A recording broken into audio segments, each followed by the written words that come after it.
L'accéléromètre permet l'analyse et l'étude de mouvements tels que la chute libre, les oscillations du pendule pesant, les oscillations du pendule harmonique, mais aussi l'étude d'un mobile sur un plan incliné, l'étude des frottements au cours de mouvement. L'accéléromètre, enfermé dans un petit cube, est piloté à l'aide d'une appli par l'intermédiaire d'un dongle Bluetooth. Il transmet les trois composantes AX, AY, AZ du vecteur accélération auquel il est soumis. Le référentiel d'étude est l'accéléromètre lui-même. Ainsi, au repos, l'axe Z de l'accéléromètre étant dirigé vers le haut, la composante GZ du vecteur accélération de la pesanteur est négative. Les composantes Gx et Gy sont nulles. Ici, la valeur arbitraire de G est 1. L'accéléromètre peut transmettre aussi, dans l'étude de mouvements circulaires, les trois composantes de la vitesse angulaire par rapport aux trois axes x, y et z. Le dongle sert aussi d'adaptateur pour recharger la batterie d'alimentation de l'accéléromètre. Deux commandes pilotent l'appli. Play, qui visualise à l'écran les valeurs des composantes de la ou des grandeurs sélectionnées au cours du temps. Enregistrement, qui enregistre dans un fichier Excel les différentes valeurs de la ou des grandeurs sélectionnées. La clé ouvre une fenêtre de réglage de la fréquence d'échantillonnage, de la bande passante pour le lissage des courbes, du calibrage des trois axes. On peut enfin régler l'échelle de l'axe des ordonnées. Étude de la chute libre avec filtrage. Donc là, je prends le temps. 184. Je referme. Et je suis prêt. Tu peux y aller. Top.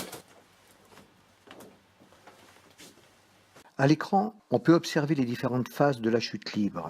Le maintien du cube, puis son lâcher, le rebond du cube et sa retombée, le deuxième rebond, suivi d'une phase de stabilisation avant son immobilité. On peut mesurer et comparer la durée des deux chutes et en déduire que le cube n'est pas remonté à sa hauteur initiale.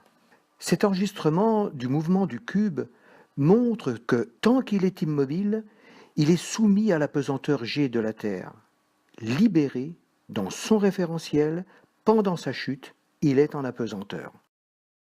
Chute libre sans filtrage avec l'enregistrement des données. Moi, je clique sur Play, je fais enregistrer, je dis top, j'arrête et je mets dans les bureaux et c'est terminé. Avec filtrage, la courbe est bien lissée. Sans filtrage, les bruits liés à la sensibilité de l'accéléromètre apparaissent.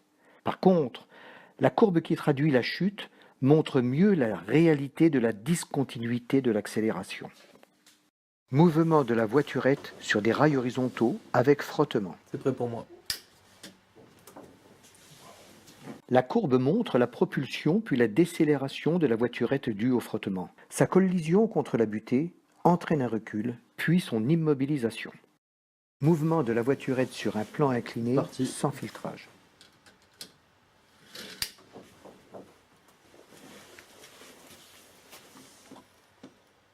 Ici, l'axe Z est dirigé vers le bas et l'axe X vers le haut de la pente. Le graphique illustre bien les différentes phases du mouvement.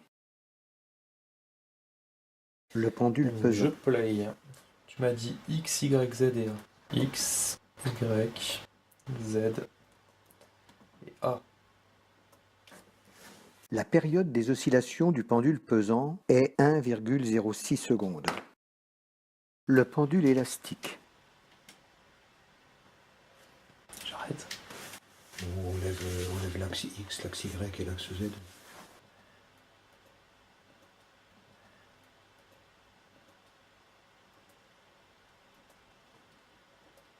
La période des oscillations du pendule élastique est ici 0,667 secondes.